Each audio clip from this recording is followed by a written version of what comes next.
Hey everybody, it's Josh Rutledge, your co-host for FearScape Paranormal Podcast.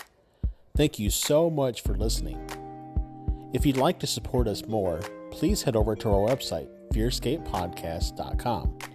There you can click on store and browse some really awesome t-shirts and maybe pick a couple up, or even go to our Patreon page and see how you can support us monthly. We love bringing you awesome content just as much as you like listening to it. Enjoy the show.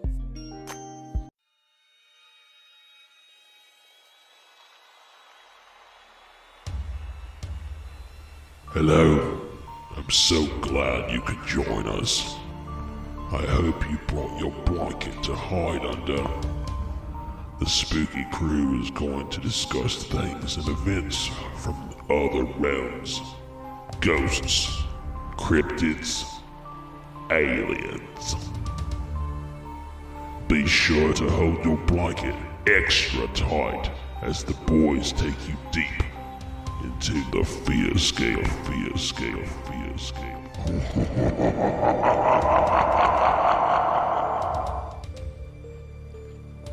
Welcome back, ladies and gentlemen, to another spooky, scary, crazy episode of FearScape Paranormal Podcast. I am your host, Stefan Gearhart, joined as always by the spookishly, floaty-rifically co-host of mine, Josh Rutledge. How are you today? I'm doing spectacular. I'm tired. I've only had about 4 hours of sleep, so it's going to be an interesting episode. It is going to be an interesting episode because they always are. We only bring interesting. That's right. Okay? That's right. You keep your lips sewed shut. But yeah, no, we got a fun episode. Like we mentioned last week, we had way too much information on John Titor, but we didn't want to put it away. So we are going to be doing part 2 of John Titor. Part 2.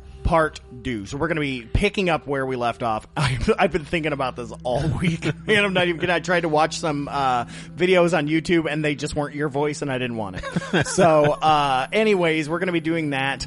But before that, let's get into our segments for tonight's episode. And, of course, that always starts with the psychic word, or words, of the week. And now, the psychic word of the week.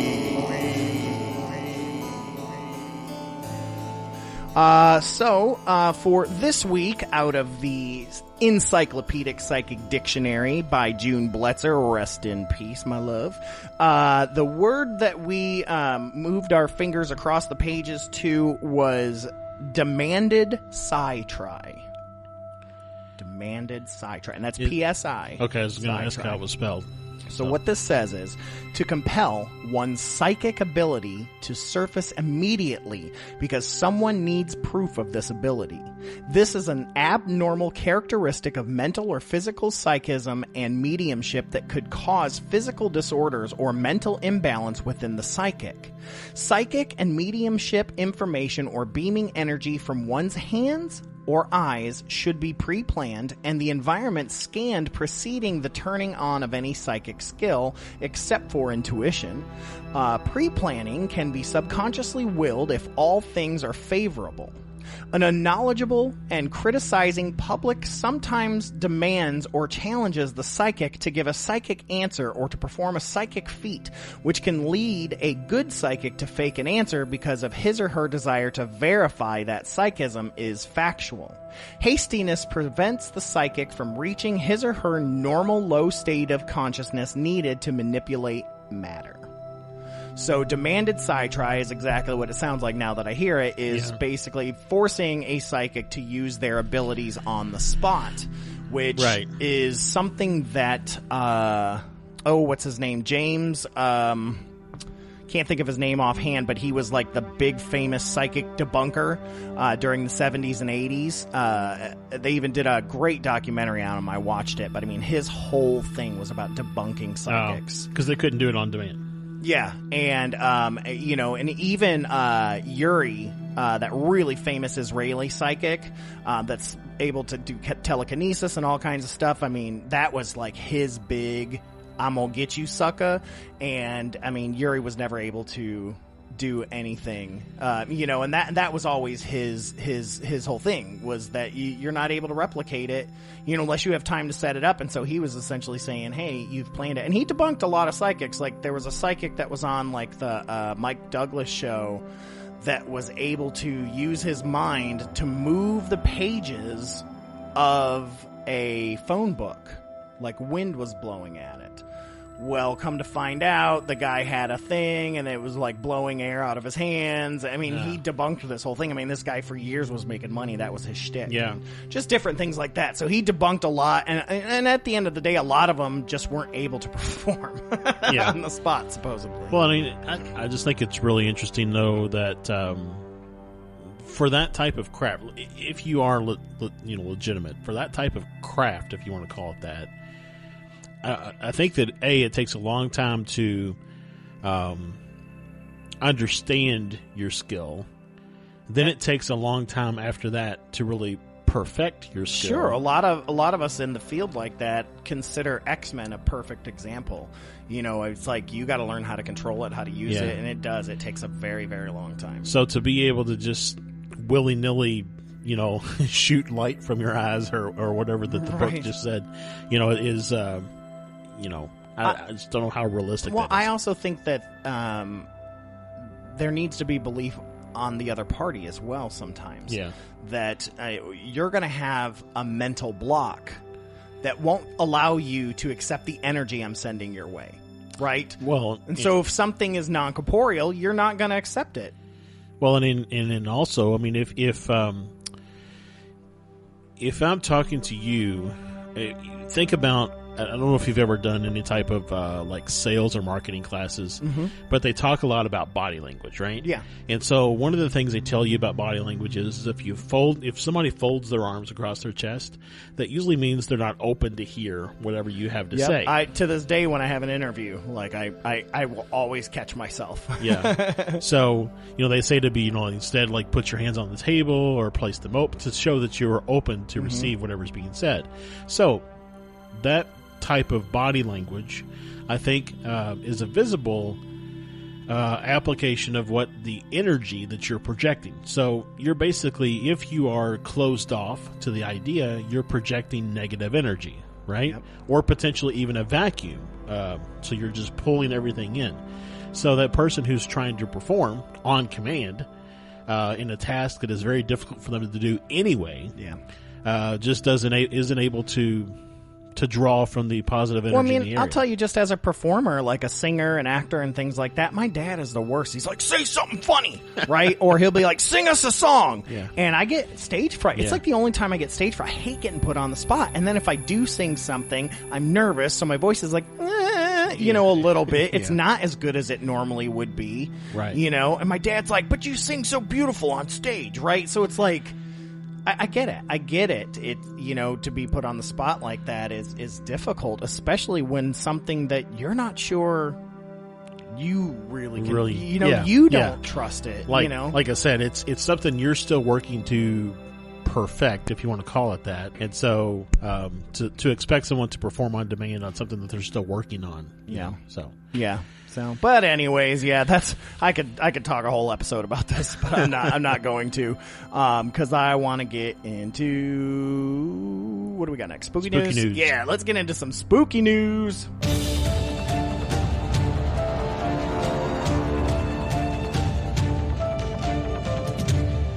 All right, so for El Spooko Newso this week, I've got something that you actually brought to me, which deals with Stonehenge. And this comes from the constructionindex.co.uk. But basically what it says is that bids called for 35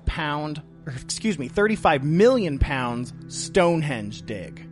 So it says highways in England, I guess it sounds like it's a company, maybe it is, but Highways England is advertising for archaeologists to carry out digs along the route of the planned 1.7 billion pound Stonehenge tunnel in Wiltshire.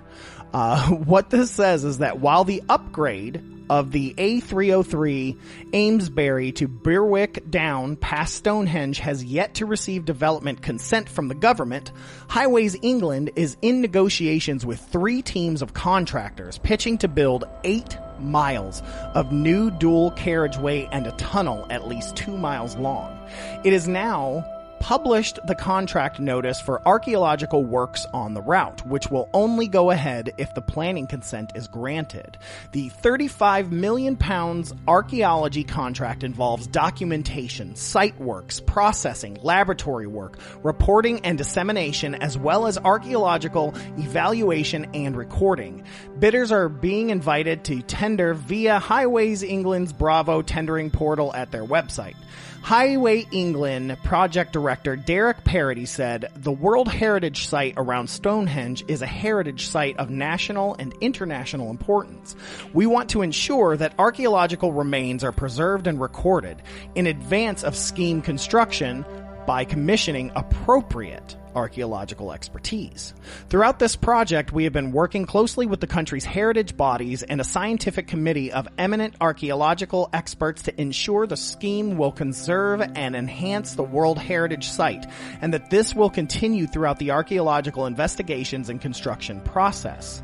The procurement process in no way preempts the granting of a development consent order, and while we await the Secretary of State's decision, we need to progress the procurement to ensure the project is in the best position it can be in to proceed at the pace thereafter." So yeah, there's all this stuff that's going on, because they want to make sure they don't come across anything, because you haven't been able to dig or do anything along those lines in there because it's a World Heritage Site. Right. And so it'll be very interesting to see what they dig up. See what they find. And I think it'll be exceptionally interesting if they find something significant, how that impacts their plans to basically build like England's superhighway, right through the middle of it. Through the middle of it. Yeah. God, could you imagine how haunted that would be? Oh, what if the tunnel went right underneath Stonehenge? I mean, like they would be opening portals inside the tunnel. Oh man, you'd be driving through. Next thing you know, you're on Lanulus. I'm sure they'll go around, but Lord Almighty, that's crazy to think about, man. Well, I mean, just so number one, it's cool that a little bit of thing. I think that it's cool that they're taking the time to get an archaeological dig to make sure they don't mess anything up, right? Yeah. But number two, I think they're doing it probably because there's some reluctance. Thank you. You're welcome. From people to allow the project to continue. Oh yeah, because of the potential impact. What it reminds me of is like the Dakota pipeline here. I wonder if that's the same thing. I mean, now granted, for the most part, the Romans murdered every single druid.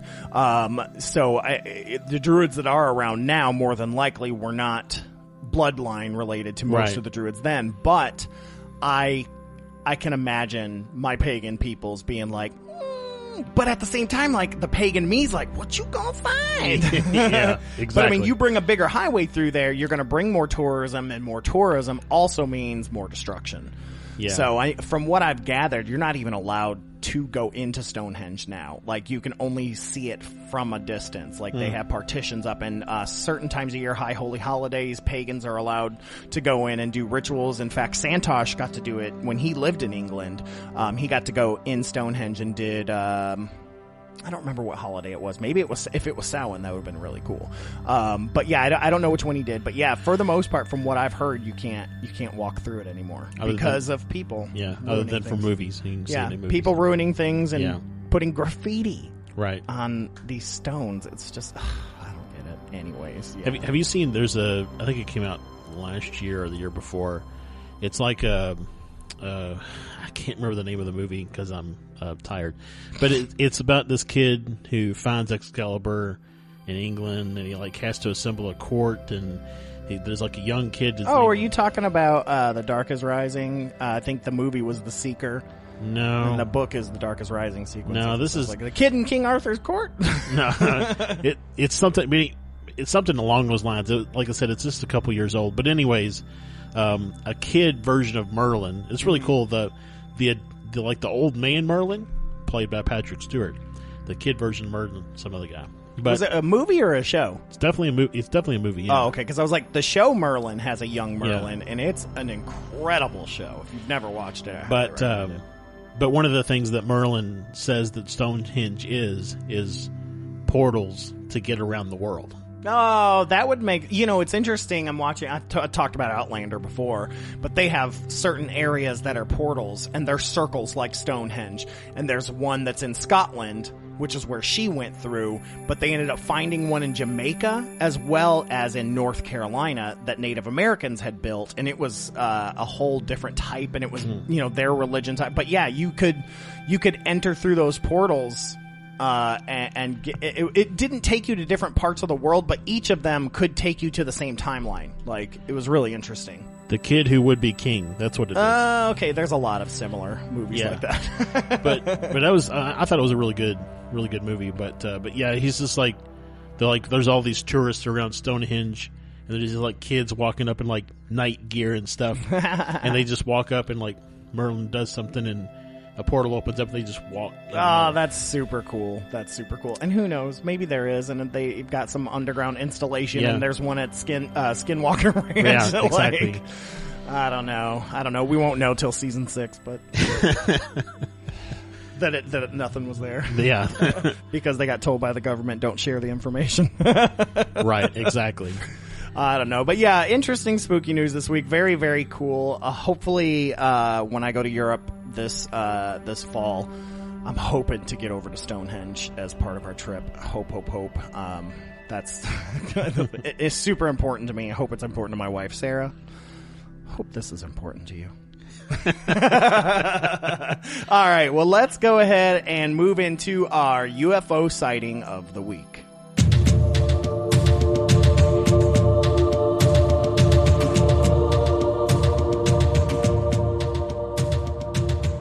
All right, you guys know this is our UFO sighting of the week, where Josh finds us, doesn't have to be a recent one, but just one that kind of grabbed his attention, and, so we can show you how many dang old UFO sightings of the week. And I want to say this real quick. I just started reading John Keel's the newest one for me, what is it, Operation Trojan Horse, yeah. And I'm only 5 pages in, but immediately he's talking about he spent 4 years looking up UFO sightings, and he was part of clip service, which I remember those from early 80s, where they would clip anything that like came up in a search. Right. Which, how they did that then with no computers, I have no idea. Yeah. Well, this is like the late 60s, early 70s. It was 66 to 1970. Right. And so he gets all these clippings and all this stuff, and he said that he received over 2,000. And so many were on the same day and all kinds of stuff like that, and they were all small towns, so nobody knew, like, they weren't being reported. It was just, it just blows my mind, and we're seeing the same thing. And it's like, because now the news doesn't report it as much, so. Well, you think about it like this. When, during the New Deal, when we built all the interstates, right? Mm-hmm. What happened? Everybody started using the interstates, and all the small towns along like Route 66 and the used to be main roads, right? To get places, kind of started to wither away, and nobody really knew what was happening. Oh yeah, it's scary out in New Mexico, by the way, on Route 66 because it's like a mile from the main highway, and it's just empty buildings. It's sad. So in my mind, it's kind of the same thing is happening. The more and more that, like, and I hate to use the term, but we'll call it big media. The big media outlets and things like that come into play. You don't hear as much from the smaller media outlets out there. So for all we know, there are things being reported to local newspapers and things like that, but they're just not being picked up and redistributed. Even then, like things like here in Louisville, the Courier-Journal bought out a lot of small town newspapers, and they just give them a tiny little 4-page section that's their neighborhood or their town with the Louisville newspaper. And so you're not getting a full newspaper set anymore, and it's crazy. And then if anybody like puts that stuff on the internet, well, that's got to be crazy, right? Yeah, well, and and also I think it takes there's a certain kind of person to call and report it to your local newspaper. It's a different kind of person to report it on an online website. Yeah. So I still think that there are probably a lot of sightings and things that previously would have been reported via local newspaper that aren't getting reported. Oh, today. same thing. How people used to report it to the local police. They don't do that anymore. Yeah. Nobody's doing that anymore. They're either not telling anybody or they're just saying, "Hey, on Facebook I did it," or move on or something along those lines. Anyways, I'm sorry. That was way off topic. That was related to. I was thinking about it because it's fresh in my head because I was taking a dump today and that's what I was reading. So. Well, then on to that. So this sighting involves a toilet bowl shaped UFO. All right, so this happened on Tuesday, June 9th, so recently. Mm-hmm. And it's a sphere shaped, and it happened for about 5 minutes in Mount Clair, West Virginia. Shout out to WV. Just after midnight on the morning of June 9th, my wife, 10-year-old daughter, and I observed multiple lights just south of our house in southern Harrison County, West Virginia. At first, there were 3 groups of lights just to the southeast, flashing lights very rapidly while hovering at a complete stop. Then, approximately 1/4 to 1/2 a mile away to the west of those lights, there were 3 other groups of lights that seemed to be responding to the other lights. Immediately after that, one of the lights to the southeast climbed vertically, roughly 100 feet above the other 2. At the same exact time, all the flashing lights all leveled off and began moving westerly. Within approximately the next 2 to 3 minutes, 4 to 6 more lights appeared where the first 3 lights started flashing before moving to the west. All of the flashing lights moved west and disappeared behind the mountains in the foreground. There were no recorded flights in our area, according to Flight Tracker, as I was trying to calm everyone down, trying to prove maybe it was some kind of possible air training exercise. This was in West Virginia.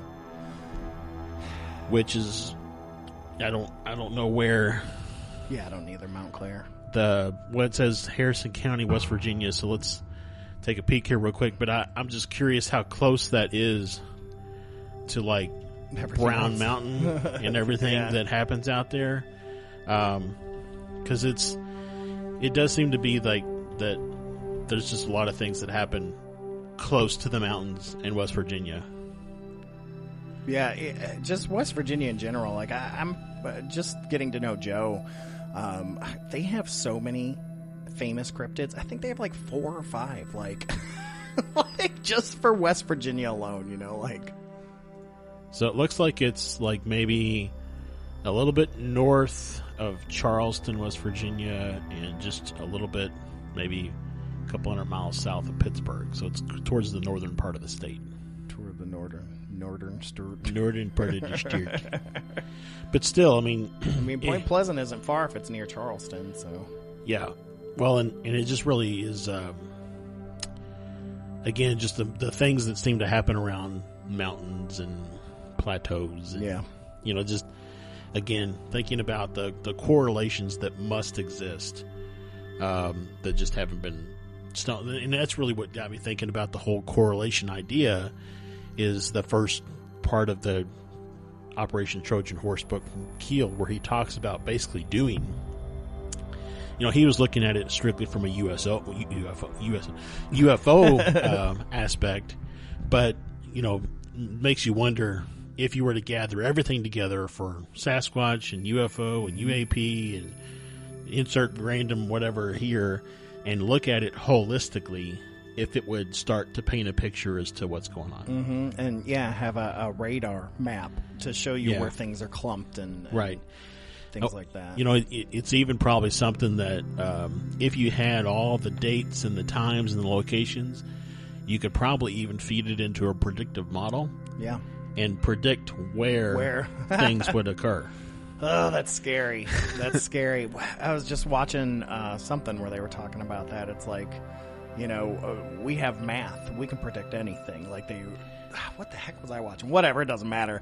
But yeah, that's something they talked about, you know, being able to predict things simply based on data and math. Yeah. Like, it's crazy. So that's our UFO sighting.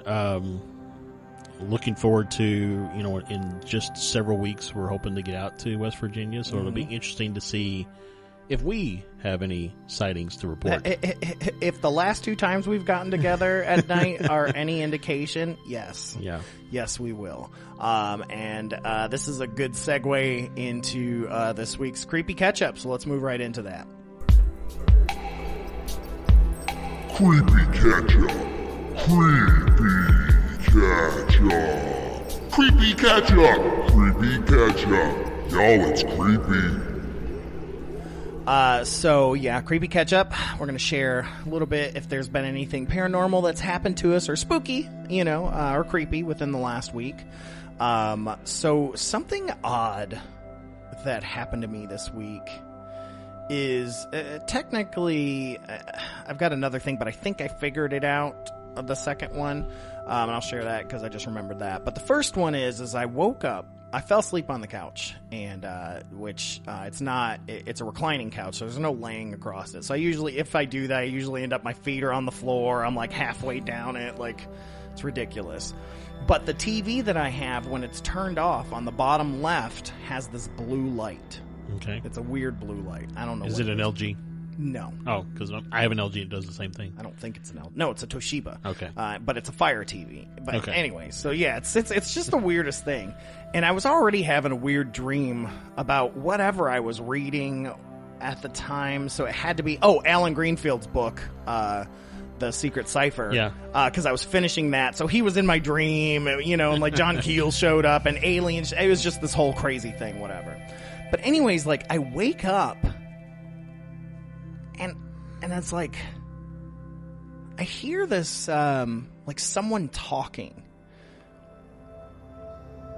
but it was no one that I knew. It almost sounded like a news broadcast, like that type of voice, right? It's going off, and while it's going, the blue light is like moving all around, and I'm not moving. And the skeptic in me right away says, "Oh, my eyes were twitching," or things like that. However, whenever the voice would talk, it would bounce in accordance to the vocals. So like the moving dots, boom, boom, boom. So every syllable would bounce, bounce, bounce, bounce, and it would just move, move, move. And then when it would stop, if there was a pause, it would just kind of like woo, like figure like eight, swooshy swoosh around, and it scared the living hell out of me for some reason. I mean, I don't know why, but it frightened me. And I mean, I had goosebumps all over my entire body, and I was like, Stefan, again, I was like, Stefan, you're just left over from your dream. That's what you're hearing, and your eyes are just goofy because, when you're late at night and you're by yourself, you become a serious skeptic until the morning, and then you're like, it was something cool, right? But at that point, I'm like, no, just go to bed. It's fine. This is just what it is. And so, I wandered into bed, man, and I laid there for a while thinking about it. Like, I couldn't. It reminds me of that, and you can probably tell me what I'm talking about, but I'm not thinking clearly right now. So, the scene in Justice League with the one with Ben Affleck. Yep. Matt Fleck. Yeah, Matt Fleck. Where he like falls asleep in the bat cave, and then he gets that visitor from whatever the future or whatever that's like the Flash. That's like yelling at him. Yeah, that's kind of what it's almost like that's what it feels like for me. It was like you were getting some kind of half asleep premonition type thing. I wonder. I wish I hadn't been so focused on the light to listen to. I wasn't listening to what was being said. Because it was the listening that woke me, the noise is what woke me up. But it was real etheric. Like, it wasn't, the sound didn't sit correctly, And so I don't know if it was just in my head or what. Well, even if it was just in your head, that still doesn't mean that it may not be. Right. Yeah. I don't know, but it was spooky enough. But I wish I would have listened to it, because now you're saying that, and I'm like, man, I didn't even think about that. What if it was like some news story, Yeah. like that I needed to pay attention from that Right. John Titor sent back or something. I don't know. Well, yeah. But yeah, so that was the other thing was, as I went outside, I was like, I thought about you too. It's like anytime I'm outside or I get that I should go look outside. I now go outside and I look. And I did. I saw a big, huge bright star, right? And I'm like, what the heck? I mean, it was huge. And it wasn't the North Star, anything like that. It wasn't moving. It never moved. And then I looked it up on the Stargazer app or whatever that Jupiter. Yeah, it was Jupiter. And it was so Yeah. huge, though. I mean, like... Actually, Jupiter. If you anybody with telescope, Jupiter's in really good timing right now. Yeah, I looked it up, but yeah, it scared me because I didn't know what it was. And it's not only is it Jupiter, but there's a huge galaxy cluster that was sitting directly behind it at the moment as well, that more than likely also gave luminescence to it. But yeah, so from an astronomy point of view, Jupiter's right now at a really good point to see. You can see Jupiter really well, and you can see 4 or 5 of Jupiter's moons really well. Man, I need a telescope. Hey, blanket huggers, if you would like to donate a telescope to Stefan, just email us at fearscapepodcast@gmail.com. Thanks. Also, Saturn is effaced, where you can actually see some of the rings of Saturn. Oh, that's so cool. I have yet to see a planet in a telescope. I've only ever seen the moon. It's something spectacular to see. Yeah, I really, really want to see a planet. Well, maybe the next time you're out, if it's clear night, I could telescope out. Yeah, let's do that. I don't know why we haven't thought to bust the telescope out yet. I've got 2, so I got one that Oh, I've got 2. tracks with the moon as the moon moves. Oh, that's so cool. I need to stop buying video games. All right. So anyways, yeah, did you have any creepy catch up this week? I was trying to think about it, and if I did, it didn't stick with me. Yeah. And I've had a really big project at work that kind of finished up this week, and I think I've been just so focused on that. Oh, yeah, you can totally block. Yeah. Block anything. So, all right, well, that gives us a good excuse then to move on and get into John Titor Part 2. But before we go there, let's take a quick ad break. Hey, blanket huggers, Stefan here from FearScape Paranormal Podcast, and do we have a scary good deal for you right now? If you head over to fearscapepodcast.com/Gamefly, you can get a 30-day free trial Gamefly subscription on us.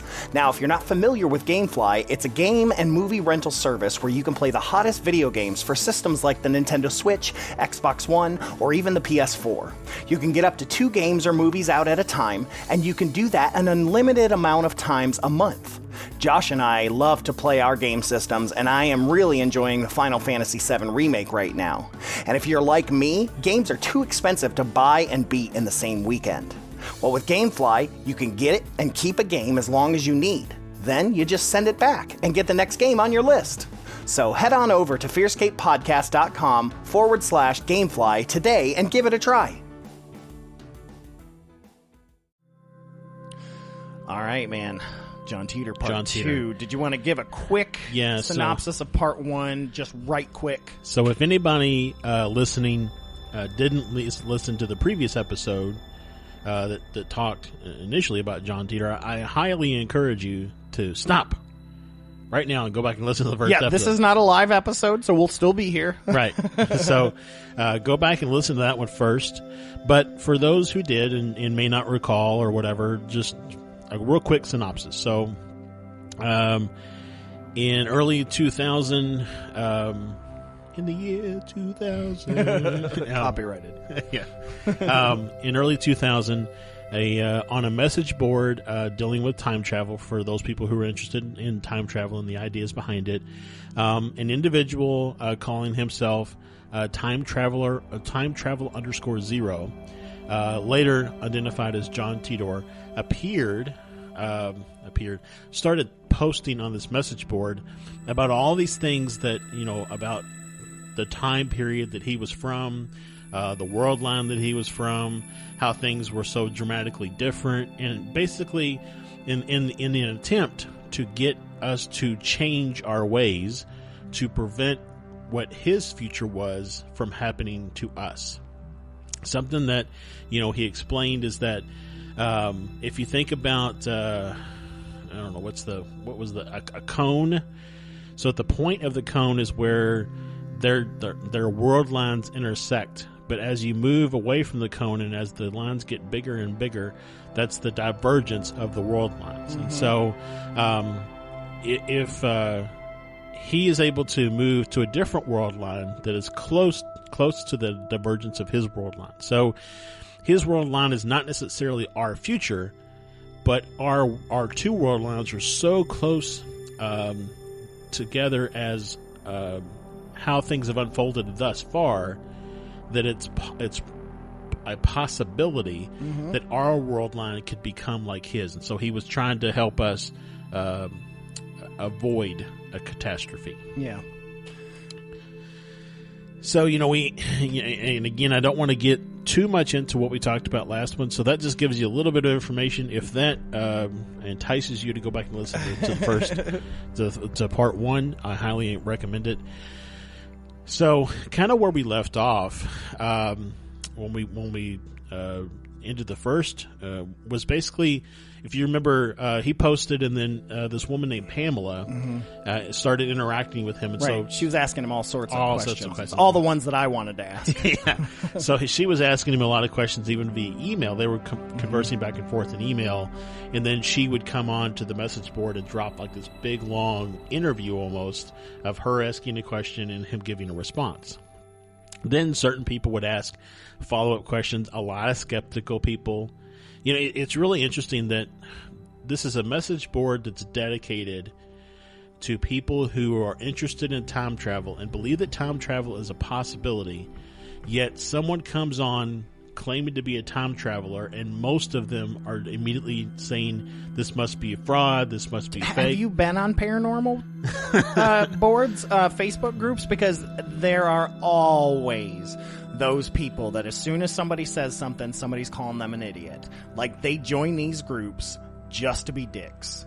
Like, I'm serious, man, because they're like, people are like, why are you, this whole thing is about us sharing our stories and having someone to believe, and you're like, I'm just going to tell you right now, your electrical's bad. You need to stop smoking weed. Right. Right. It's like, get off the board, man. I feel like as an admin, you should just kick those people off the board. So if you make more than 3 skeptical posts a month, you get kicked off the board. Right. Now, if the post says, what do you think this could be? Right. That's different. And if it's like a picture of lens flare, is this an orb? Come on. But yeah. So anyways. Yeah, so last we were talking, he was getting into what they believed. I know we had talked about the 10 Commandments going back to the original 10. The original 10, yeah. So at some point in time, somebody had added a couple on to the 10 Commandments. It's probably what's his name that does the 700 Club, Pat Robertson. Thou shalt pay me $10 a week. Thou shalt not be anything that I hate, or natural disasters shall happen. Basically, one of the things, so Pamela starts asking him about, what kind of jobs do people do, in the future? And so he says that, life is much more rural in the future, but high technology is used to communicate and travel. Right, because we talked about, you talked about how after World War III, people stopped relying on technology and kind of went back to a more community-based. Yeah, that's kind of the like way. that show Revolution in a lot of ways, how they just built, or even Walking Dead, like how they create these communities and they start working together again. Well, there was a show, oh my goodness, I can't think of the name of it, but it was basically they built this machine that killed all electricity. Yeah, Revolution. Is that what it was? That's what I was talking about. Okay, yeah. And then that prompted a civil war, yep, and then it became an agricultural society again. Yeah. It's a great show, and it got canceled. I know. On a cliffhanger. I'm so freaking mad about that. So I can list you a lot of great sci-fi shows that have no endings for me. too many. To the point where I don't watch them now. I'm just like, I wait to see if it gets canceled. It's canceled. Let's do the same thing. It's like the last Stargate Universe. Mm-hmm. Loved that show. And then it just like fell off. Yeah, they just go, bye. Yeah. Anyways. So he says that, people raise a great deal of their own food and do more farm work. Compared to now, we do work long hours. After the war, my father made a living selling oranges up and down the west coast of Florida. My closest friend raises horses, and another works for a company that maintains wireless internet nodes. So there's still internet. Yeah. Interesting. He said, so Pamela says, what is a typical day like for someone in your time? Do you still have the internet? Has it advanced to the virtual reality yet? What type of diseases are you dealing with? Are there advances in science? Interesting. Let's talk about that, because this was early 2000s, right? And it's like, we still haven't advanced to full virtual reality yet. Like, yeah. It got hot there for like a minute, but it's already started petering off. Actually, augmented reality is starting to get a little more hot. I mean, think about it. In the early 2000s, our VR was probably limited to like flight simulators on the computer. Yeah. It maybe the Wii. Maybe, yeah. Wii might have been around that time. Maybe. Yeah. I don't know. Yeah, I don't know. But, so he says, well, basically a typical day, life has changed so much over my lifetime that it's hard to bend down a normal day. When I was 13, I was a soldier. Jesus, 13 years old. As a teenager, I helped my dad haul cargo. That reminds me, I don't mean to cut you off, but it's like, that's weird for me to 13. So I'm doing a lot of ancestry stuff right now. Yep. And I went back to my great-great-grandfather on my grandmother's side, and it had his draft card for World War II. He was 67. He still had to sign up for the draft at 67 years old for World War II. Now, it was a specific card. It even says born between these dates. So I'm sure it was like a last-ditch effort, I'm sure. But it still just blew my mind to think that a 67-year-old could have been sent to the front. Yeah. Phew! And now here, you got a 13-year-old, right? Right. So, he says that he went to college when he was 31, and he was recruited to time travel shortly after that. He said, I just got recruited to pay my loans off. He said, an average day in 2036 is like an average day on the farm. So for anybody who's never worked on a farm, you probably have no context. But and I will say, it is convenient that his future is different than ours, because, here we are in 2000 now, like someone looking at this 20 years later, we see how technology has progressed. And no matter what he says, if it's different than ours, it doesn't matter, because he's in a different future. So it's like, man, because I want to be able to prove it, Yeah, well, I mean, and that's, so yes, and I think that's where, for a lot of people, they'll look at this and say, well, obviously it must have been a fraud because none of this stuff unfolded this way. But again, I mean, he starts in the very beginning saying, they're different world lines, and so, I don't know. I don't know. If convenient for a skeptic. But I mean, he would almost have to write this entire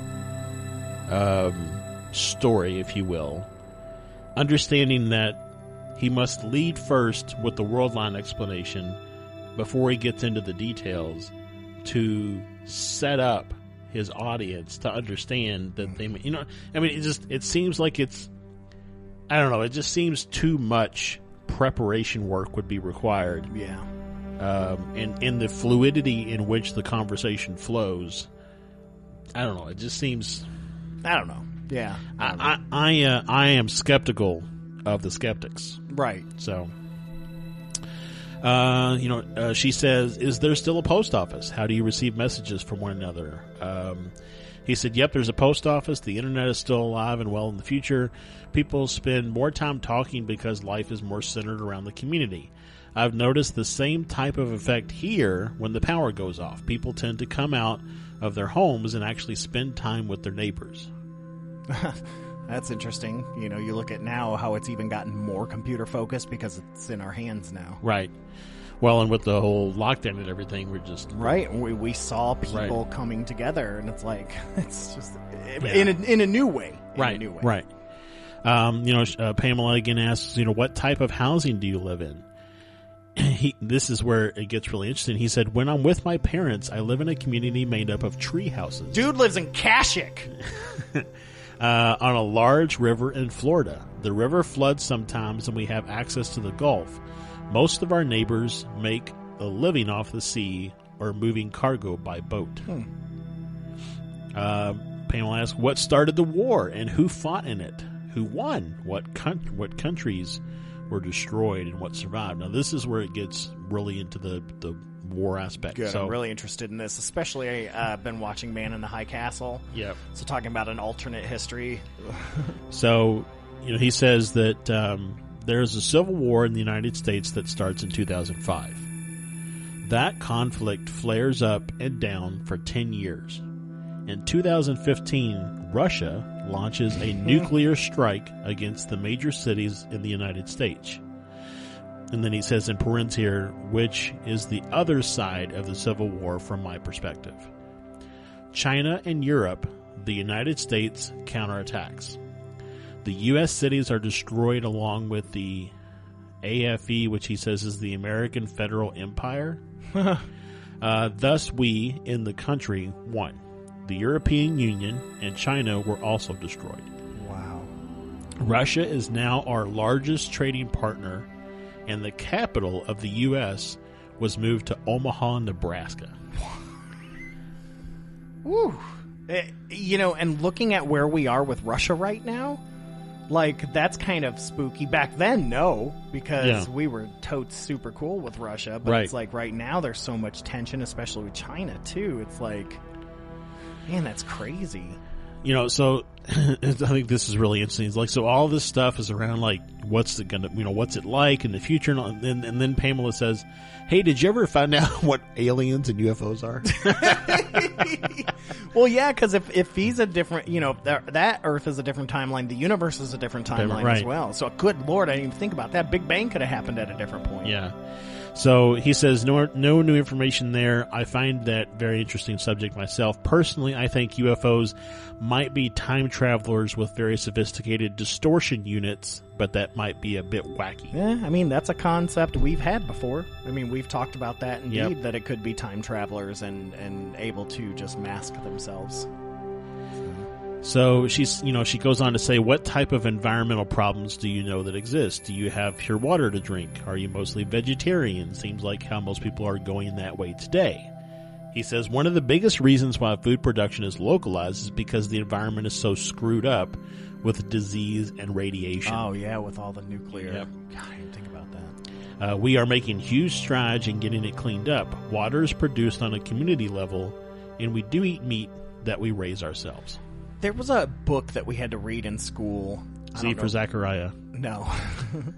I think it's called, like, On the Beach or something along those lines, where in the northern hemisphere, the United States and the USSR had a huge nuclear war. The submarine is going around, and and they're waiting because the way the cycles work, they're waiting for the radiation to catch and then hit the southern hemisphere. Yeah, they're trying to make their way to Australia. Yeah, where it's supposed to be safe. There's a great movie that they made. Actually made two movies of it. The black and white is really good. Yeah. But they get off in like Los Angeles or something, and guy's wearing like a radiation suit. He's walking around, and it's just really, it's very eerie. And even then, even in Australia, they're just waiting for the radiation to hit. Yeah. And it's like, I mean, it's like I think about that, and I'm like, well, that didn't happen here. Thank God it just stuck where it was. But did you ever read the book Z for Zachariah? So that was required reading for us in freshman in high school, and it's there's a nuclear war. A girl is living in a valley that's untouched. So like it's somehow the prevailing winds around the valley keep the valley from being touched by the radiation. She's living there by herself. All of a sudden one day a stranger comes in, like pulling a wagon wearing a radiation suit. Mm-hmm. She like goes up and hides in the mountains, and I don't want to give the book away in case somebody wants to read it. But the bottom line is it's kind of the same thing, is that people are just kind of roaming around, and so you actually find out towards the end of the book that's what it is. It's like there was this big nuclear holocaust type thing, and interesting. And she's one of the last remaining people to find what's out there. So anyways, it says, are they still messing around with genetics and altering food? Yes, genetic engineering is used, but it's like any other technology. It can be good and bad. One thing we did not do was create more hybrid seeds. What are people thinking? And I found that funny because I went to buy, so I recently planted a raised garden bed, and I went to buy plants and stuff, to, seeds and stuff to put in it. And when I was buying tomatoes, the number of hybrid tomato species there are, like there's one tomato species that you can get tomatoes off the vine when it's already been frost. Like there's already been frost. They're still growing tomatoes because they've made a hybrid plant that can withstand frost. That's crazy. That's crazy. She says, what do you believe about life after death? I find this very interesting. He says, I am a Christian agnostic. Okay. He says, I do not believe faith alone is enough to get us back to God. I'm not sure what happens when we die, but I'm pretty sure it's not a walk in the park. Sheesh. Do you have advances in space travel or exploration? No, but we are working on it. So it's interesting.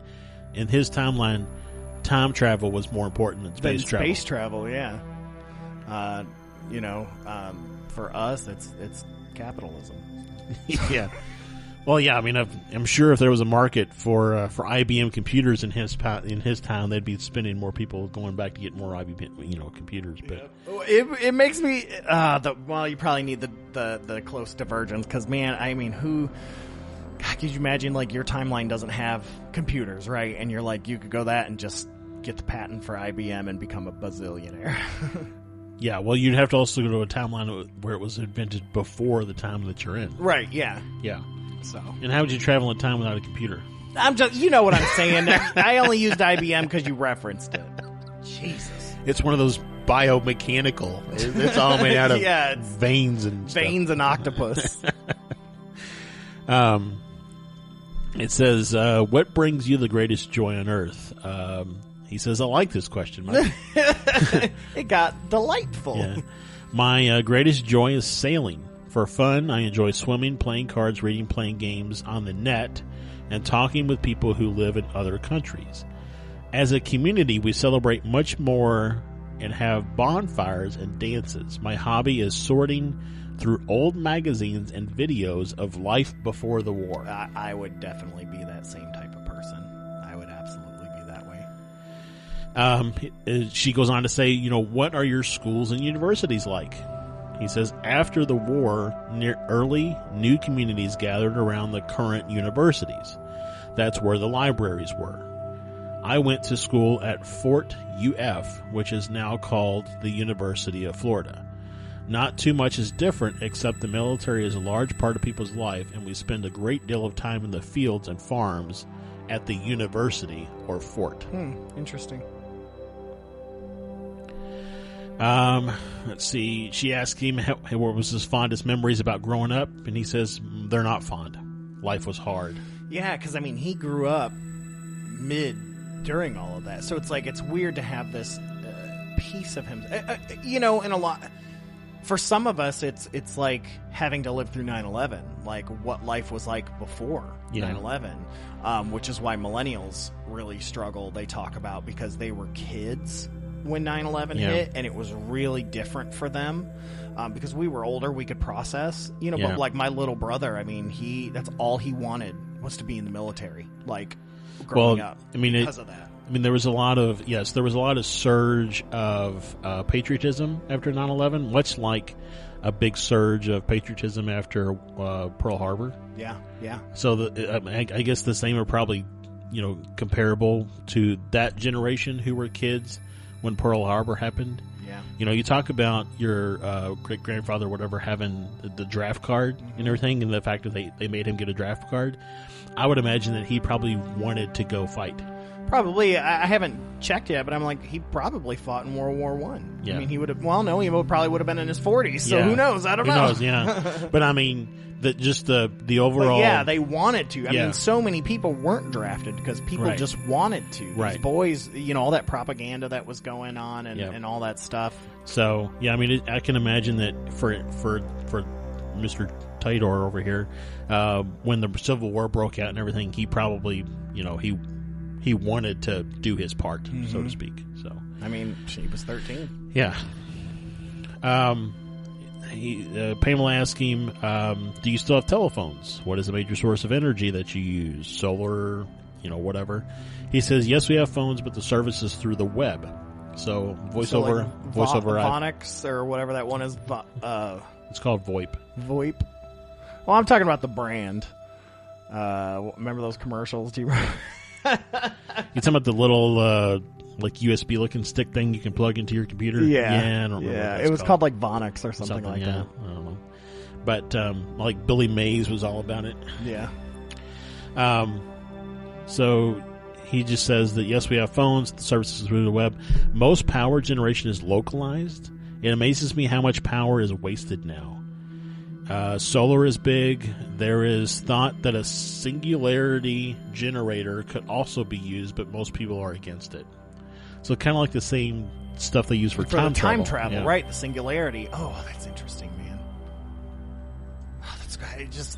But it is scary when you think about, I remember when they turned on the Hadron Collider in the Swiss Alps, and that was like everybody's fear was that it was going to open a black hole and swallow the Earth. Well, there's still theorists that believe that it did. That a lot of things did happen because of that. So there are tons of people that believe that the Mandela effect happened because of that. That is what split the dimensions. That is when those things happened. I was talking to Brad the other day, and Brad was talking about, he knew who John Titor was, and he was talking about that there are a lot of people that believe his time traveling is what set off the Mandela effect as well. Huh. Interesting. So, she says, how do you, do people wear, again, some of the questions that she asked about, like, how do you take care of your elderly? What's the type of dress? Do people wear their hair differently? Do y'all use soap? Yeah, all these trivial type things, but just really interesting that she thought to ask these questions. And that he has answers for them. So, he just basically goes on to say that the elderly are highly revered. Everyone pulled together to keep the community strong. The dress styles are whatever. It changes all the time. And then he says something here. He's like, why do people in this timeline wear shorts for church? So, same thing with hair, hairstyles, everything is constantly changing. He says we don't spend nearly the amount of time on our hair as people do now. Women like to wear their hair longer and men have it much shorter. Both sexes shave it all off when they're in active military service. So a G.I. Jane. Yeah. Says, she asks about medical treatment. He says far less medical treatments in the future, even though it's more advanced. People die when they know it's time to die. So I guess they don't use science to extend their life is basically I think what he's saying there. Okay. So if you get stomach cancer, you're just like, nah, no radiation, I'm good, I'm just gonna. Well, he does say that genetic medicine and cloning organs are obvious new techs in the future. Oh, now if we could clone organs, that you wouldn't be on a waiting list, right? Which we technically can right now. When you wouldn't have to, like, a lot of people get pig valves and things like that because it's the closest in design. So if you could grow a heart. I mean, they're doing it now. I mean, they've been able to do different, like they clone that ear and different things like that. And then you've got they're talking about being able to 3D print organs as well. Like, that's the thing I saw they were working on. Interesting. I did see something about they 3D printed a heart so that what was it? Maybe it was a show. I don't know. I was thinking that somebody 3D printed a heart so that somebody could see a defect on the heart to understand how to work on it. But that might have been a TV show. Maybe. I don't know. Anyways, it's cool. Cool idea. Anyways. Do you have a current form of government, presidents and vice presidents? He says no. The Constitution was changed after the war. We have 5 presidents that are voted in and out on different term periods. The vice president is the president of the Senate, and they are voted separately. See, I've always thought that I don't know. Didn't our country used to be like that? If you lost the presidential race, you became vice president, or did I make that up? I don't recall that being. But there's a part of me that wishes that was the case. Then you talk about keeping things bipartisan. Yeah, there you go. Right. So, like in the current administration, so if Trump and if it turns out to be Biden are running against each other, whoever gets elected, the one who loses becomes the VP. Yeah. Probably a lot of fights. And probably a lot of assassinations, because they'd be like, oh, we can finally get Trump up there, or whoever, right? Or whatever. So,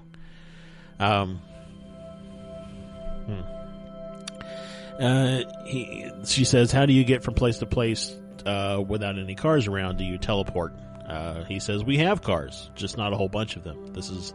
There's public transportation from city to city. No, they probably actually have a good rail system, like we used to have and now don't have. Well, I was thinking about that. So, if a lot of the country is soaked in radiation, I wonder what that must be like to travel from city to city.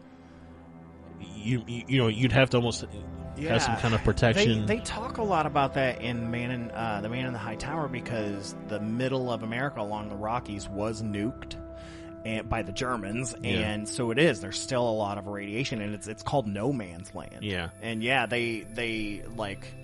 I think I might be making this up, but I feel like they had to raise these shields on the train when they went through and things like that.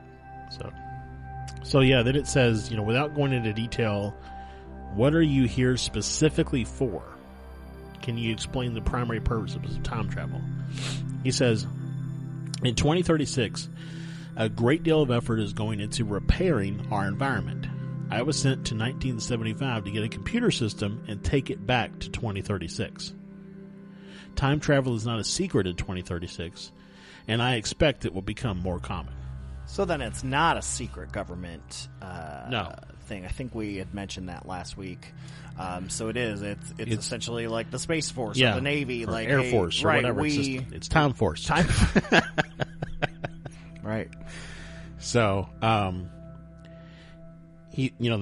So one of the other questions is, why is it used and how often to your knowledge is it used? He says, right now it's used to get information or items that would be helpful in getting a post-World War III world back to normal condition. There are 7 other time travelers in my unit.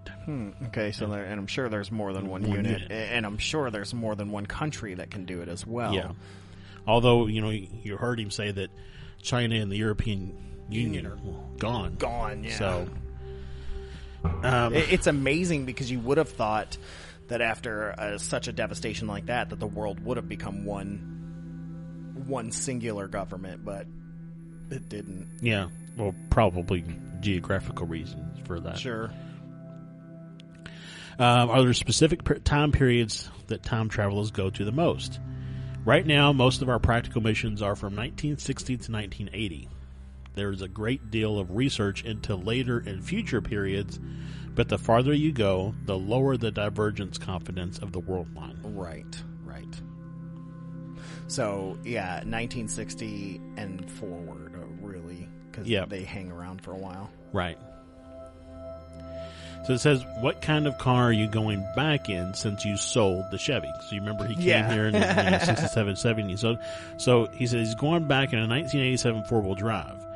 The vehicle needs a strong suspension system to handle the weight of the distortion unit. Interesting.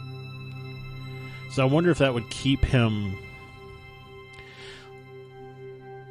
Well, I mean, you could probably still find older vehicles in our timeline. Like, if he were to come to 2020, for example. Yeah, you could still find an older one.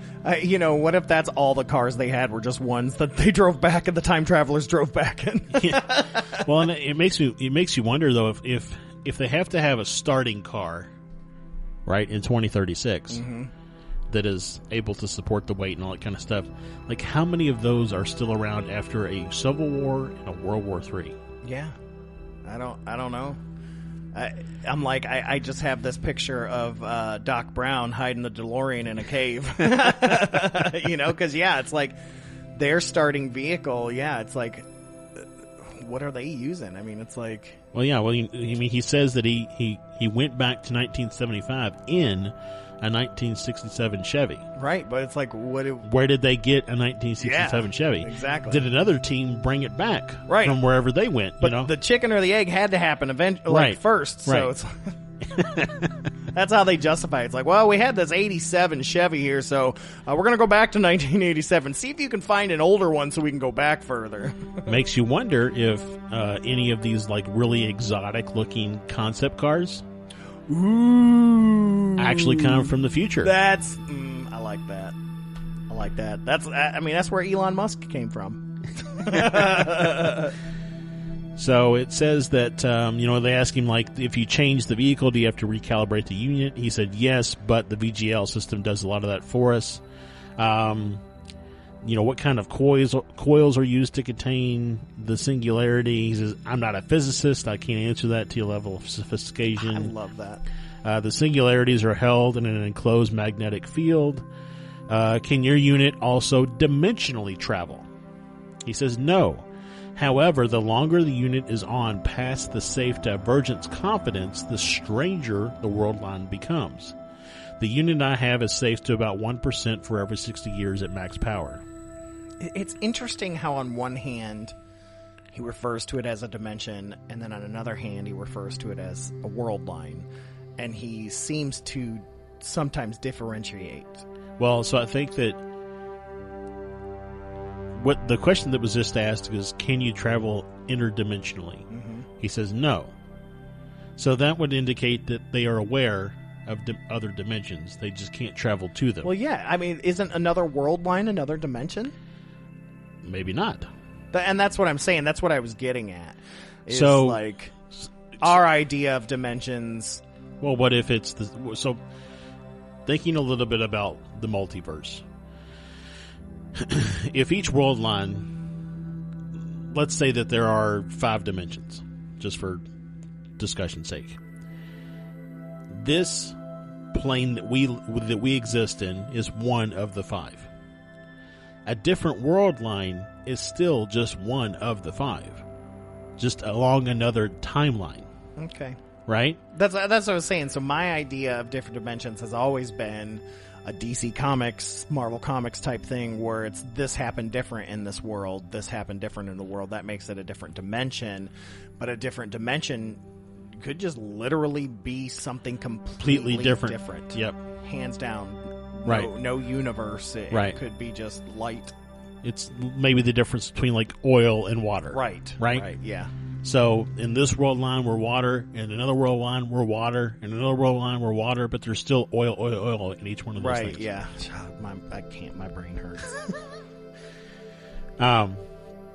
So somebody asked him, have you ever considered the possible adverse consequences the person might face that you had post them and since you remain covert? Or don't you care since it's not your world line? What about the people that read the information and attempt to build one? What if they get injured in the process because they're not knowledgeable enough to handle the forces that are playing with at this time? He comes back and says, yes, I have considered it, but it is very easy to remain hidden behind a veil of disbelief. The people who understand what they are seeing are not aggressive. Everyone else just finds them entertaining. The obvious first answer is that the only world line of consequence is my own, and I don't care what happens there. What happens here. That, however, is not the case. I have shown these documents in order that people might consider the possibility. I do not expect people to believe them. I mean, the truth of the matter is he I don't believe he has explained how to get the singularity. So without the singularity, right, it doesn't matter. So what he's referring to there is, and I mentioned it in last week's episode, is he shared some pages out of the operator's manual. Okay, when you buy a new car and it comes with an owner's manual, if you read that from front to cover or from cover to back, it does not tell you how to build a car. No, it does not. It tells you how to operate a car. Mm-hmm. So the same would be true. An owner's manual for a time machine would not tell you how to build a time machine. Right. Yeah, it's not a textbook or how to. Right. It's not a DIY guide. Ain't YouTube. Let's see here. Oh, so he actually gets into this a little bit. He says, somebody asked him, what is the true purpose of posting assumedly restricted government documents on a public bulletin board where everyone can see it? He says, the restricted nature of the documents I posted refers to the departmentalized nature of the technical information. The manual is supposed to remain with the unit. The current F-16 fighter jet probably has an operations manual. All the information in it is not secret, but no one wants it to walk away from the plane. Right. And again, not his world line. Right. Did your unit commander authorize such a thing, or is this something you decided to do completely on your own?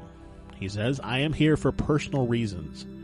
For a few months now, I have been trying to alert anyone that would listen to the possibility of a civil war in the United States in 2005. Does that seem more likely now? Actually, it's quite amazing to see what's happening. I have been trying to get people to pay attention for the last few months, but to see it unfold is very interesting. Before I leave, I'll try to post my report.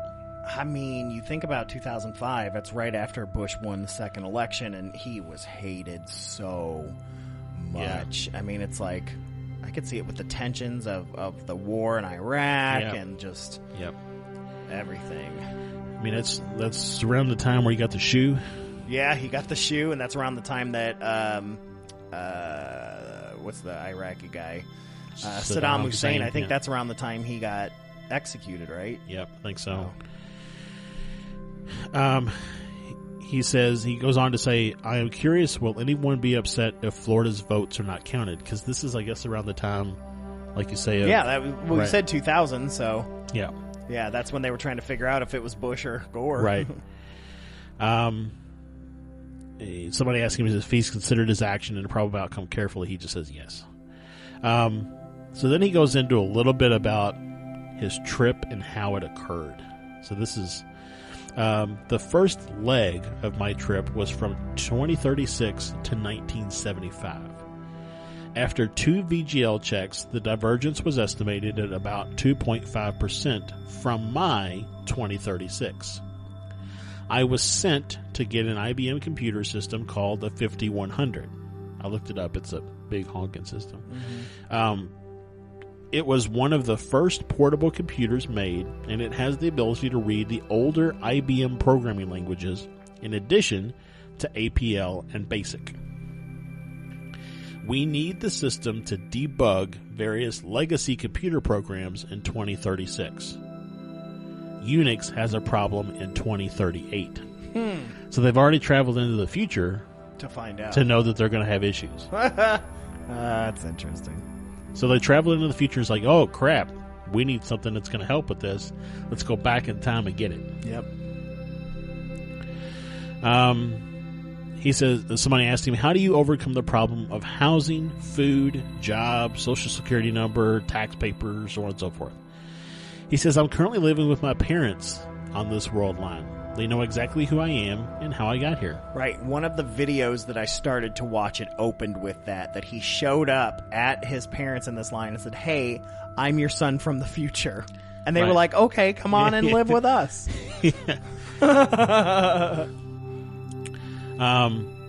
So he says, so we're getting back in now to Pamela asking some questions and him giving some answers. So Pamela asked, what exactly would an observer see as they saw you arriving in this time? And exactly what would they see as you departed? Would you just appear suddenly or slowly? Would you look like a heat mirage for a while? Any light effects, hazy, misty shimmering? He says, and this is a long piece, so pardon me, the observation of time travelers appearing suddenly in a world line does not happen very often. There are 2 cases and 2 points of view to consider. In the first case, the time machine does not move as it goes from one world line to another and then returns. The people watching on the original world line would wave goodbye and watch as the machine is turned on. There would be a static discharge, and the air would appear to ripple as if it were getting denser. Then it would stop, and the machine will have appeared to have gone nowhere. If the machine doesn't move its position from world line to world line, the observer would not see it disappear at all. In the second case, if the machine is moved, it would disappear from the viewpoint of the observer and return in a different location based on where it was moved and turned on from the destination world line. In that case, the rippling seems to dissolve the machine as it disappears. If that happens while you're watching it leave and you expect it to return, you know it was moved or had a serious malfunction. It is actually quite dangerous to get too close to a distortion unit as it enters or leaves a world line. It vents radiation and has a very strong localized gravity field. Personally, I worry about it a great deal. Well, yeah, especially with all the radiation problems they have. Yeah. It's interesting that they have machines that release radiation. Well, something else, and I think about this the other day. Ever since World War II and all the testing that was done, everybody has a little bit of radioactivity in them at all times. So for this person's life, world line, and their generations beyond, I would imagine they would have a much higher level of that personal radiation in their body. For sure. Well, and then too, it's like, how do they force field essentially the person in the vehicle from the radiation, right? Since they're right on it, like how are they, or are they only limited to like 15 trips because that's all the radiation their body can handle? That's a question I would ask Pamela. I once knew a guy. I worked with a guy who cleaned the inside of nuclear reactors. Oh, like the dude in Dyatlov Pass. So yeah, he said they would lower him down inside, and they would like scrub the inside of the reactor. He could only be in there for like 15 to 20 minutes at a time. They'd have to cycle crews in and out 20 minutes at a time to clean an entire reactor. Jeez. Have you watched Chernobyl yet? No. I highly recommend that, the HBO miniseries. Yeah. Jeez, they talk about that too, man. And how they just didn't know, and so they were sending in people, oh, no, they'll be fine, they'll be fine. I mean, it's crazy. It's crazy. And how do you get that job, by the way? Like, hey, Bob, we got an opening down at the nuclear power plant. We need a guy to scrub the inside.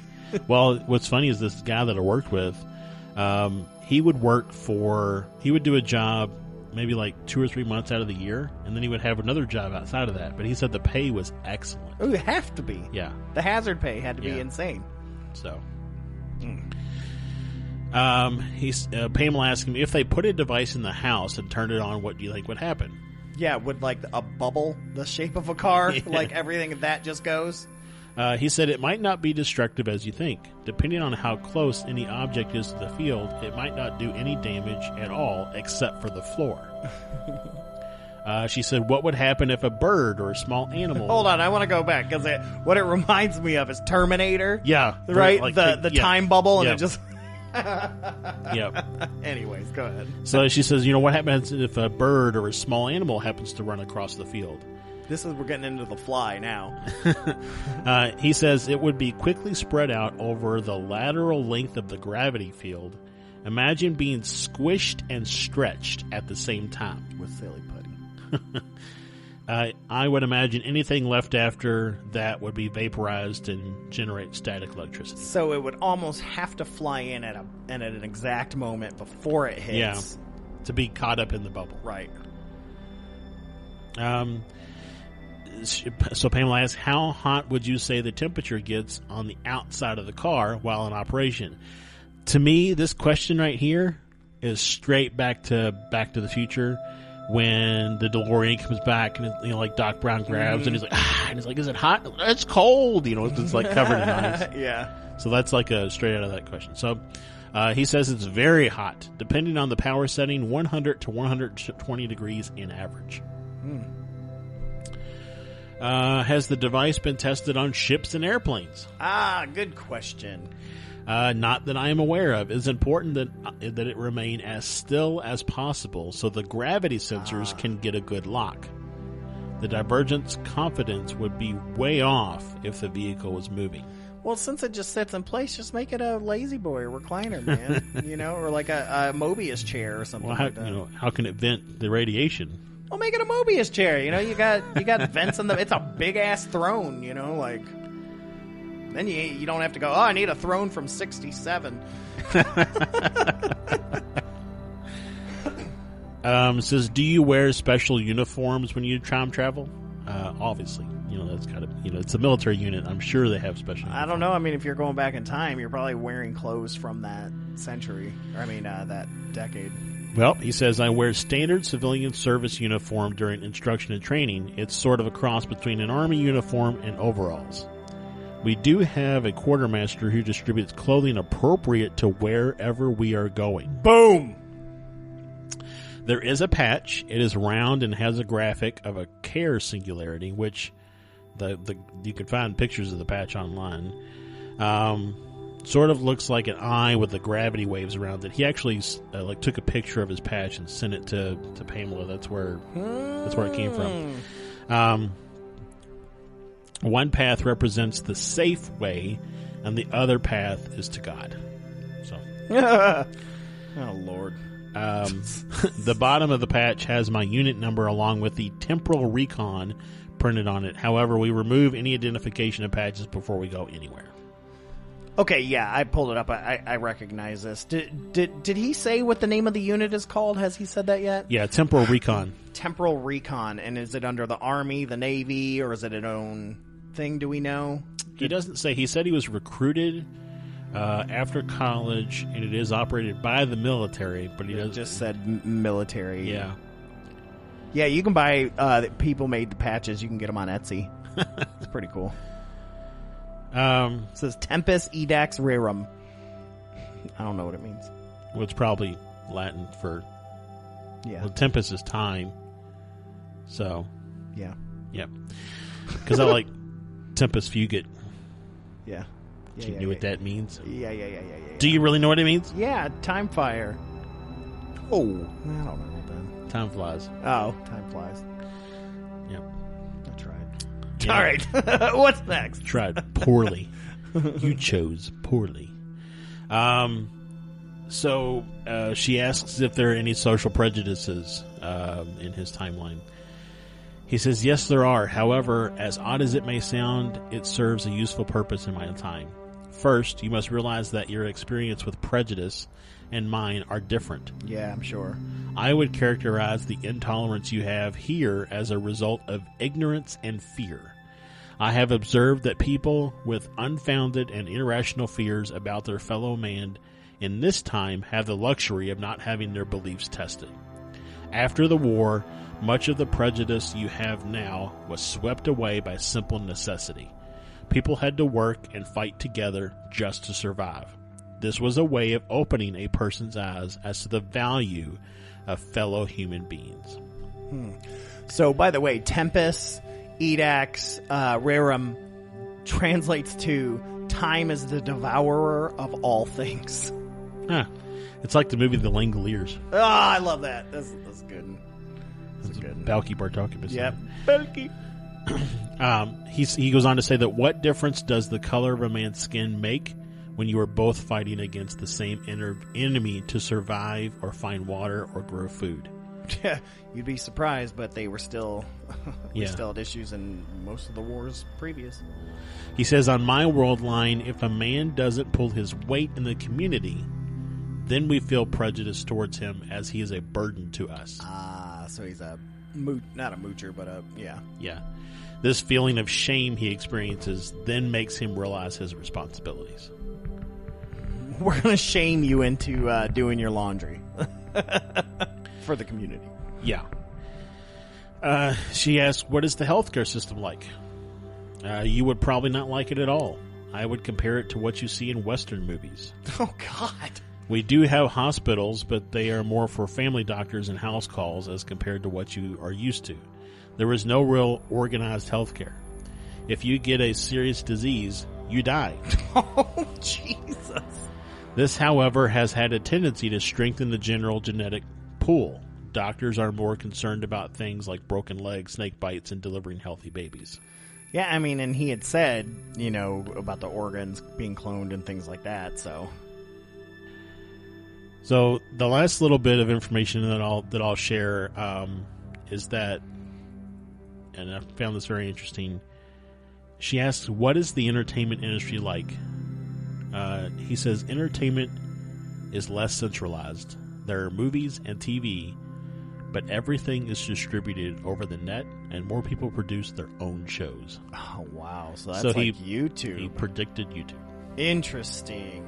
When did YouTube become a thing? I mean, it's been around for several years. It has. And it might have even been a thing back in 2000, but I don't think it would have been what it is today. So, I mean, again, I trimmed way down on what I found for John. YouTube was created in 2005. So before this all took place. Yep, he predicted YouTube. Interesting. That's crazy. So, and really, I mean, what we're doing now, he he said. Yeah, that, I mean, there was no podcast right then. It was like, some guy who had a transistor in his mom's basement that could get, like, his neighborhood could do a radio show, but that was like it. Yeah. So, yeah, I mean, again, I trimmed it way down. Oh, yeah. I mean, we could, if we did seasons, we could probably do an entire season on all the stuff that John Titor said. Yeah, I am so interested in him. And I will tell you, hey, everybody out there that has done podcasts and YouTube videos and stuff on John Titor, stop using the stupid image of the guy that's wearing sunglasses and looks like a hipster that's supposed to be like a time traveler. It's not John Titor. But they all use that picture. And so it makes, like, somebody that's not familiar with time travel evidence that's out there and stuff think that guy's John Titor. And I'm like, they literally, probably 95% of the people out there that are doing YouTube videos and podcasts have used that image. I wonder, you can do an image search on Google. Mm-hmm. I wonder if you were to grab the image and do an image search, if it would come back as like a stock photo. Oh, I know. But yeah, I mean, I just hit John Titor and that came up so much. And I was like, I'm familiar with that. And it is not John Titor. First of all, it's like set in like the 30s. Like that's the whole thing. It's like 30s or 40s. Right. So he can't go back that far. It's like, have you done your research, people? Yeah. Soapbox stepping off.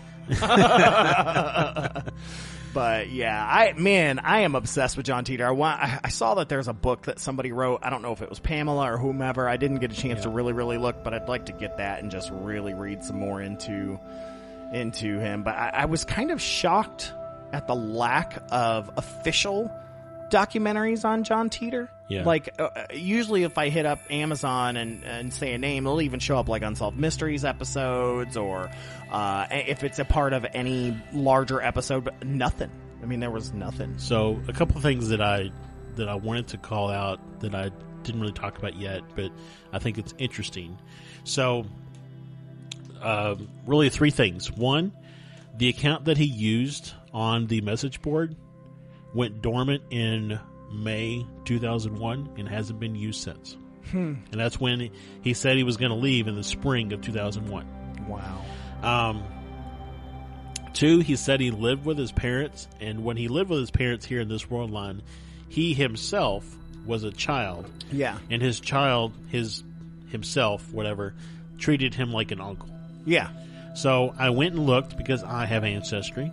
And I went and looked and did a search for, because he gives the year he was born. So I did a search for John Titor born in 1998. There was no John Titor born in 1998. However, we also don't really know the official spelling of his name. And Nor do we know if that is his name. Some of the rumors that I saw was that he was using that as like an anagram for time travel of some sort. That's what Titor. Yeah, I also thought an anagram, and so I went out to an anagram builder, put in John Titor to see if it came back with anything. I couldn't get anything definitive out of it, but it doesn't mean anything. Who knows? So, and then the last thing that I'll say is, supposedly a private investigator did an investigation of the whole thing and came to the conclusion that a guy, or excuse me, a gentleman who writes fictional books made the whole thing up and went on these message boards and just did all this just to do whatever. But I feel like if a guy writes fictional books did all of this, he would have come out and said, "Hey, look, you believed all this. Read my fictional books." Right. You know what I'm saying? He would have claimed it. Yeah, it's like, where does he have other books? Like, why would he waste it on a message board? Right. Well, I mean, then again, people put creepypasta on Reddit, and it ends up getting used because it's free, because it's on Reddit. So, right. I don't know. But I mean, it just. I mean, if he did they name the guy? Say who he is? Like, Yeah. So it's, if you look it up, it's on. There's a Wikipedia page for John Titor, and right. and it gives the name for the guy who supposedly did the whole thing. I found also some people, I think on Reddit, talking about it, saying that it was a group of engineering students at college that were just making it all up, and they would have the understanding to be able to say these things. Yeah, no, because there's too many consistencies for a group to be individually doing things. So, again, it's just really, really, for lack of a better term, plausible. Because of the level of detail that he gives, because of the way that he assembles his responses, is more conversational than I'm going to read something I had prepared and provide it to you. You know what I'm saying? Mm-hmm. So, yeah, I mean, my 2 cents is that John Titor probably is from the future, and he probably did come back and try to warn us, and maybe whatever he tried to do was effective. Yeah, I mean, the truth of the matter is, his explanation, the way that it sits, means that we won't have that kind of proof, because he does come from a different world line. So our world line was so close to his that we had the possibility of it turning out the same way. He was trying to prevent that from happening. Yep. I don't know. And this is not the first instance of a, air quotes here, time traveler trying to let the media or other people know about it. There's one where a time traveler had hit up a newscaster and told them, hey, come, and begged them, hey, I have information I want to tell you or whatever. It's been a while since I've looked it up, but different things like that. But yeah, that they reached out to try to say, hey, don't do this or don't do that because this could happen. So the name of the guy who was supposedly made it up was a Florida entertainment lawyer named Larry Haber. Oh, Larry. Along with his brother Maury. Hi, we're Maury. I'm Larry. Larry Haber. How are you? How are you now? Jeez. So yeah, I just think it's just too. I don't know. I am, and I have expressed my skepticism of some things before. This just feels different. I don't know. Yeah, I don't know, and it may be just super interesting. So. Yeah, it could be that too. If you want to believe, so that's Larry Haber. He looks like a goob. He has like his head and his neck don't really separate. That's him now. He was on one of the videos. But anyways, check out, do any research. If there's anything that you guys know that we haven't talked about that you thought was relevant, I'd like to know. I'm still very, very interested in this case here, and I think it's something that's going to stick with me for a little while. It's very, very interesting. If you have several hours to kill, go look up the message board and just read through the pages and pages and pages of information that he gives. Yeah, I mean, just Reddit and all sorts of other places have put it all together, and it's there to be read. It's remarkable. What a remarkable story. Even if it's fantasy, it's fake, it's one hell of a good sci-fi story. Right. Like, and I'm surprised, again, no one's made a movie about this, because it's great.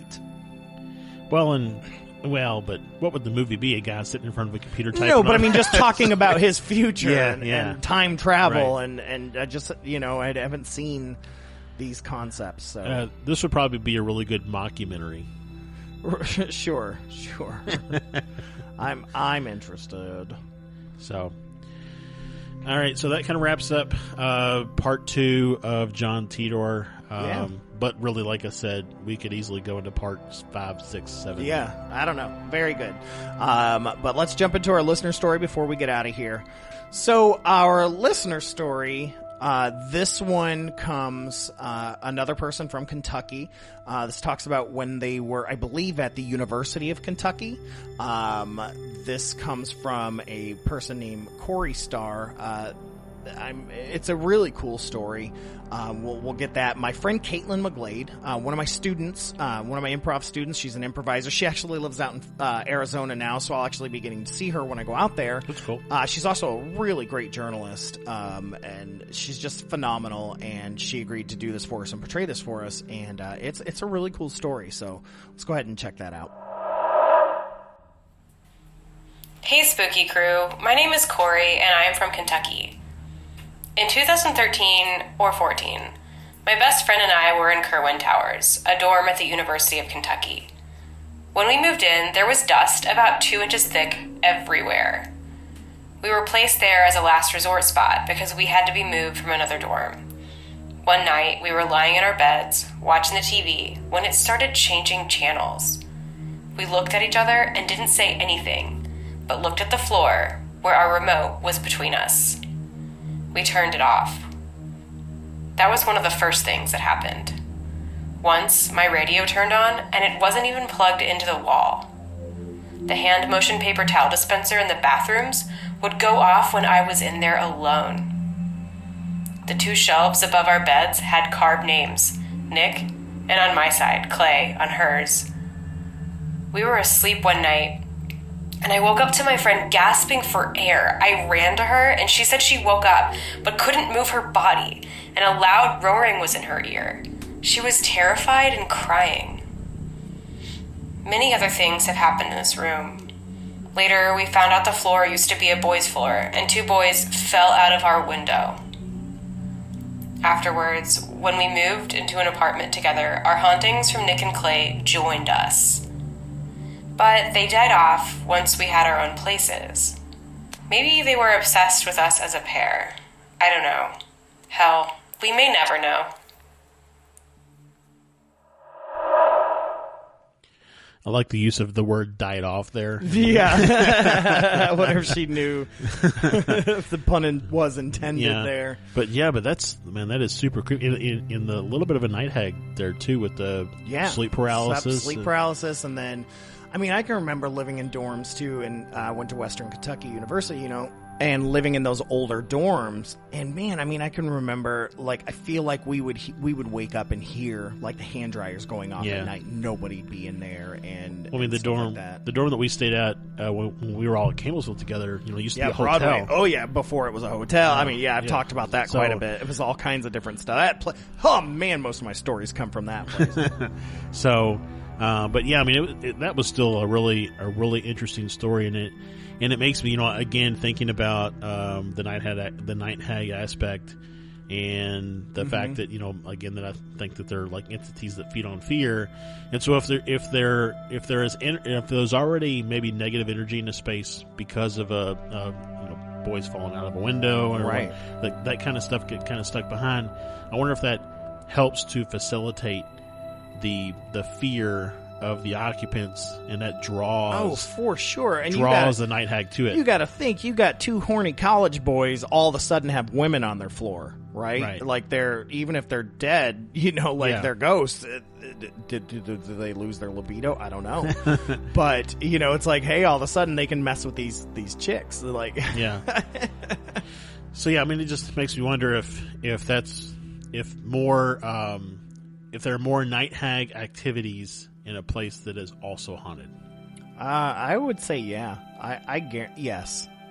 And I guess it depends on the type of hauntings too. Who knows? Because I mean, we still don't know what a night hag is, right? Right. So, but who knows? I mean, what if there's a lot of theories we've talked about that night hags are alien visitations, so maybe not. So I don't know. Right. Don't know. Interesting. But that was great. Thank you so much, Corey, for sending that in. We appreciate it. And thank you, Caitlin, for portraying that. It was wonderful. But we need to start getting out of here. Yeah. But before we get going, I wanted to say to people ways that you can get to know more about FearScape is by checking out our website at www.fearscapepodcast.com. On there, you can check out the podcast itself. There's links there for you to there's a player in there. You can play it straight from there. Yep. You can find links to our Instagram, Twitter, and Facebook, which is all at FearScape Pod, or even to our YouTube page, which is FearScape Media, which has a bunch of different content on there that you can't get because we've got some video-only things like FearScape Unhinged, as well as any kind of, sometimes we vlog, sometimes we do Estes experiments, and we sometimes put different stuff on there, and so it's worth checking out. Brain just died. That's unfortunate. But the other thing that we have, the other thing that we have out there now, anybody who may have hit the website may have noticed it, but you also should have by now heard an announcement or seen an announcement on Facebook and other places. We have our own kind of forum social media thing out there now. It's called SocialScape. It's a clever name. Yeah. And so you can go out there, create an account. There's an activity page, like a wall type thing, for you to see what's been going on. You can create groups, join groups, the whole kit and caboodle. And it's really, the idea is to dedicate it to, or to have it dedicated for a paranormal, spooky type conversation type place. Yeah, so you John Teeters out there, this is a perfect opportunity. Right. But yeah, we're hoping to build, all of our blanket huggers out there. You guys can get on there and communicate with each other and share stories, as well as share your sightings, anything that you see. Yep. I think eventually we'll also have where you can just send in your listener story as well, have a contact form for that. All sorts of stuff, but we want to make it a centralized location for paranormal goodness, because that's what we are. We're centralized. Yeah. Well, it won't be soon because you're moving. But anyway. But yeah, so feel free to check that out while you're there. Check out the store, check out our Patreon if you'd like to to support us. Now that things are kind of opening up, we're hoping to get out in the field more and do some more personal development type stuff when it comes to paranormal and the spooky. But yeah, even on Patreon, our lowest tier, you can get a sticker now. I mean, for free, you get a free sticker. It's awesome. Yep. And check out, of course, he said the store. We've got some new shirts again already from a cartoonist friend of mine named Aaron Smith. He has created, based off of an idea that we had, two versions of a design for a shirt. Based off of an Angie Fenton thing, who's a journalist here in Kentucky. Basically that FearScape is like landscape but spookier, right? So, and you'll see the picture; it's hilarious. So, but yeah, check those out, man. We have so much great stuff on that store page. It just gets bigger and bigger and bigger and bigger. I love it. Growing. So, but let's get out of here. Remember, go to fearscapepodcast.com. Send any listener stories to fearscapepodcast@gmail.com or anywhere you find us. And we're going to get out of here. We love you guys so much. Thank you guys so much for tuning in as usual. This has been Stefan, and I will catch you on the flip side. This has been Josh. The truth is out there. And remember, folks, hold those blankets extra tight because things tend to get spooky when you're listening to FearScape. Good night, everybody. Good night. I'm so glad you were able to join us for that horrifying discussion. I hope they didn't frighten you too much. Tune in next week for even more research into the nightmarish and haunting creeps and spooks that we tell ourselves don't exist, but we know they do. Make sure you have your blankets, that you hold them extra tight. Next time on FearScape.